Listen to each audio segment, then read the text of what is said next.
On Monday, more than 200 Rohingya refugees were finally allowed to land in Indonesia after spending nearly 7 months at sea. These refugees, who mainly consist of women and children, began their sail from Bangladesh.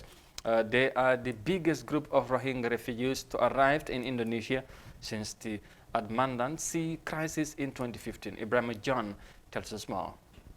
They are escaping genocide allegedly inflicted on their community by the Buddhist government of Myanmar. Their efforts to escape have been narrated in harrowing stories of sea journeys and rejection by some neighboring states. Of the latest exodus of more than 200 Rohingya refugees who landed in Indonesia on Monday, at least 30 are said to have perished in the journey.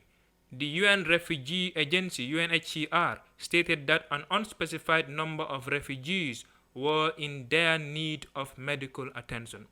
A spokesperson for the International Organization for Migration (IOM) expressed dismay on how the refugees were abandoned at sea without assistance for several months. It stretches credulity to believe that people were not aware of its presence. There was resupply, we understand, so people were talking about it.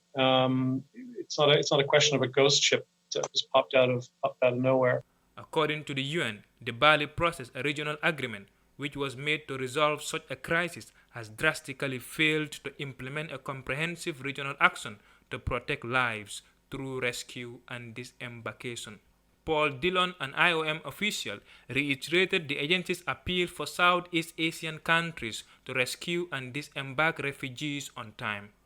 Reverting back to 2015, I mean, the conditions aboard those vessels were absolutely abhorrent. People were being pitched overboard when they died.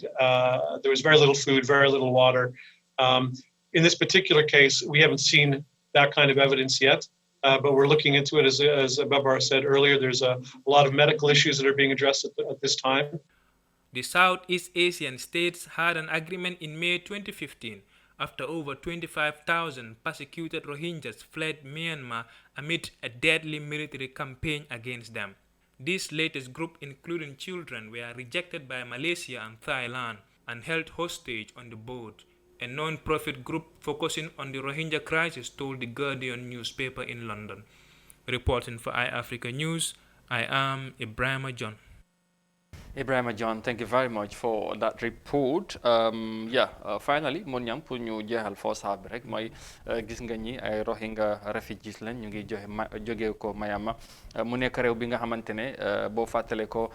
Gambia demoon nañ ak ñoom ci code bi pour ñu gis ni ñu melni julit yu nekkon ci dëkk bobu ñu daan won seen kaw def leen lu nekk ba ñi ñu daw génn dëkk bi ñu jaar ci ndox mi ay yoon yu bari laf ci ñu bari ñàkk seen bakkan waaye ñii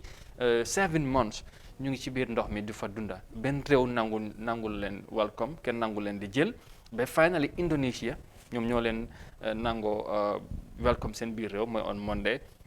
mu nekk jafe-jafe yi nga xamante ne foog naa luñ dunda kenn mënu koo wax aduna bi toog di seetaan tey buñ demee ba ñuy wax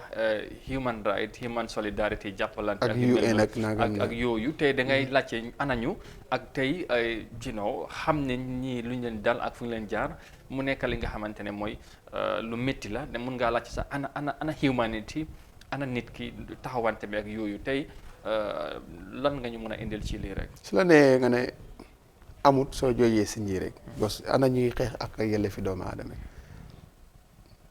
lu xew ñuy ratatati di wax ana ñi dëkkoon si ndox mi juróom-ñaari weer amatu loolu affaire bu daw yaram la ifi ndam xewoon si dëkk ba sax moo njëkk a ñaaw nañ leen ñàkkaloo seen ak seen yelleef si réew bu nga xam ne réew moomu leen dëkk juddoo fa xam fa ñu xeex leen fa si loo xam ne nii teguñ ko sax si yoon dàq leen xeexin bu ñaaw dàq leen ba Gambie sax amoon si taxawaay bu nga xam ne aduna si moo ko rafetlu ko ba mu far mujjee win kees boobu kon nekkoon na lu doy waar kon àdduna bi lu dara sedda ñoom daal fu ñu yaara fu xeex am wala président bu nekku di def yoon human right ñëw taxaw góor jigéen fële human right ñëw taxaw waaye gis neen ñu am askan bu sonn am si ndox ñaata weer kenn déggul ñu leen jooyal kenn benn réew nanguwu leen a dalal ba Indonesia loolu Amadou dëgg-dëgg suñu waxee ne ñooñu am nañ place si réew àdduna bi dina xaw a doy waar wala nga xam ne seen liggéey ni ñu koo doxalee nekk lu tegee si yoon kon dafa nekk lu leen neex wala dafa am yu leen itteel waaye du doomu aadama bu yàgg àdduna si yow waroon nañ si war gis ne génne nañ si biir ndox mi dem nekk si yeneen jéem a gën leen xeexal seen ak seen yelleef waaw parce que loolu dafa am solo lu munta xew rek dafa am fu ñu bokk te loolu dañ leen war a may cër boobu def luñ munta gom ak whatever waaw mu ngi noonu